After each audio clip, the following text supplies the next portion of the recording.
The doctor's in for another week. Dr. Nick Kanagita is back with me. Thanks for your time, Dr. Nick. Yeah, hi, Greg. Hello to you. We're going to have a chat about stable management and you know, having your horse right for their race day. Things like rugging. I know Gary Hall Senior, who's one of the leading trainers in Australia. He's had some great success with I'm the Mighty Quinn. He doesn't rug any of his horses. Believes it's an absolute fallacy. In the wild, they're obviously not rugged, and horses should be just left to be horses. What are your thoughts on something like that? Yeah, well, I certainly can't disagree with that. I mean, I think the main reason horses are rugged is mainly so they look good and they're clean and easier to maintain. And certainly show horses, they'll put lots of rugs on them so they don't grow a coat. And so they look sleek and, you know, if you've got a big winter coat, they don't look all that good. But certainly in Australia, there's, well, really anywhere in the world, there's not much need to rug a horse. I mean, the horses will survive in the snow and walking on ice. You know, they survive, they cope, they do very well. But in Australian conditions, you know, I'm not really sure why we rug any horse. Does it stop them getting colds? No, it doesn't do anything. That's not right? It's not going to do anything. It's not going to stop them doing anything. I mean, the horses have got a very good thermoregulatory system, and they're going to be able to cope with pretty much anything. I mean, the only thing, as I say, it stops them growing a long coat, and if they've got a long winter coat, then some people think that, you know, that they might get too hot when they run, but they really don't. They thermoregulate. The only thing is if they've got a long winter coat and you wash them and hose them, they can take longer to dry down, but that's more of a management issue than a horse issue. It's really not a big problem, and it's interesting how in different parts of the world there are all sorts of different theories about what you should or should not do to horses. And here, you know, rugging's obviously bit of a controversial issue. I don't think it should be. I don't think it makes any difference at all, apart from, I say, making them look nice. Don't think it affects performance in the slightest way, shape or form. But you go to other countries, and again I come back to Turkey because I do a lot of work there with them, none of the trainers will hose their horses ever. Really? That's right, because they don't want to wet them, because that'll make them cold, and then they'll get a cold. So to you and I, we think, well, that's strange, that's weird. How do they clean them? They don't. They brush them. They just brush them. That's all they do.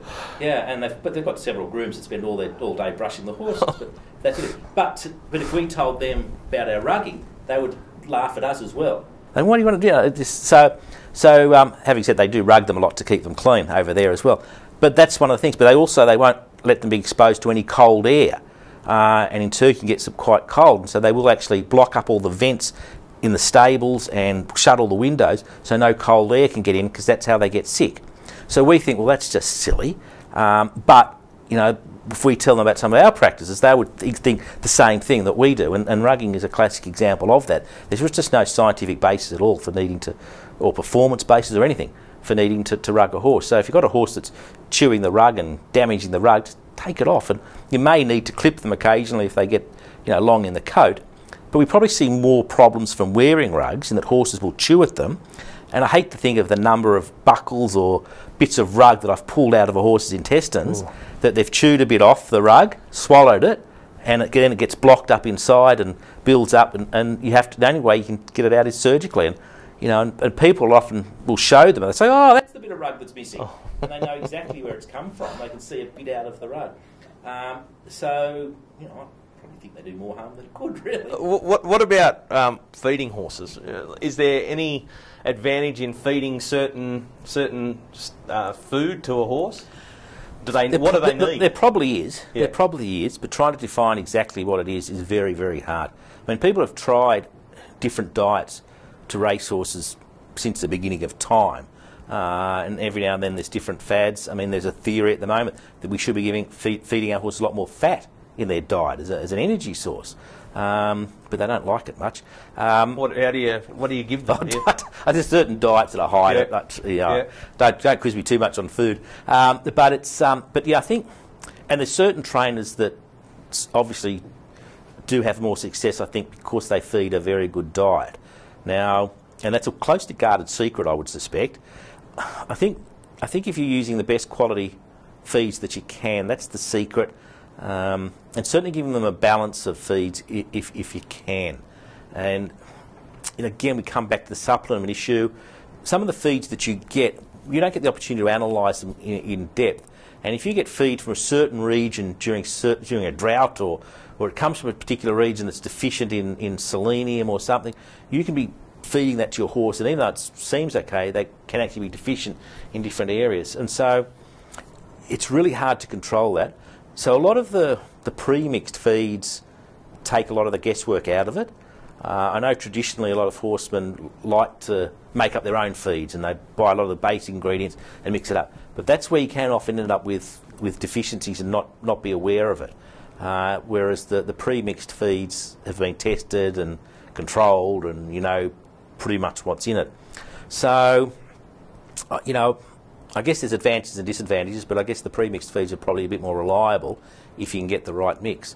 But, you know, if you talk to 10 trainers, they'll tell you 10 different things about what the best way to feed a horse is. And you'd think in this day and age we'd know exactly what to feed them, but I think that's, you know, part of the mystery of racing, that, you know, something as simple as that, you know, we still haven't completely worked out. So not too much on help on feeding, but yeah. What about stable management practices that people can put in place to help their horse and their care? Yes, well, as I said last week, I think it was, the ventilation in stables is something that always amazes me, how poor it can be. We go into a lot of stables, and you know, you can just taste the dust in your mouth as you go in, or you can smell the ammonia from the urine and things, and you think, well, you know, we go in and it irritates me when you go in, and I think, well, it's doing it to me, it's going to be doing it to the horse who's stuck in this environment. So I think that's one thing that, you know, a lot of trainers can improve upon, is getting better ventilation in their stables. And even if it's cold, as I say, it doesn't really matter. They adapt, they cope. You know, as I say, they live in snow. They can do well in those conditions. They're very adaptable. So, you know, as much ventilation you can, and as good as bedding as you can. Really dusty straw can be very counterproductive. Clean the manure up as quickly as you can. You know, manure's got a lot of bacteria in it, a lot of endotoxins in it. So as soon as that drops into the stable and it stirs up a bit, boom, that horse, dusty, the horse is breathing a really toxic amount of dust and bacteria and things, which can really trigger a lot of respiratory disease. And so that's something that is you know, really overlooked. And feeding, as we mentioned before, down on the ground level, so that these horses can drain naturally. Try to get them out, you know, into a yard or even a small paddock a little bit during the day. Again, I think paddocks are underutilised. We've got a lot of space in a lot of areas in Australia, and if you can get the horse out just for a little bit, it doesn't have to be much grass, it doesn't have to be for feed, but one, for a bit of exercise, and two, for better environment, I think it helps them physically and mentally. You were talking before about Turkey and not washing the horses. Once a horse is washed, is it best for their health that they are dried straight away, or let them drip dry? Is there any... There's no real evidence there. People used to think they'd get kidney disease, or... Yeah, and they put the towel over the back, which is always intrigues, where the kidneys are about that far away from the back of the horse. So putting a towel on makes absolutely no difference. There's a lot of muscle and things there, so that's a complete fallacy as well. But no, there's really no good information about whether, you know, drying them. The only good thing is if a horse is very hot, on a, you know, really hot day, again, you want to hose them down and get some air moving over them to evaporate that heat.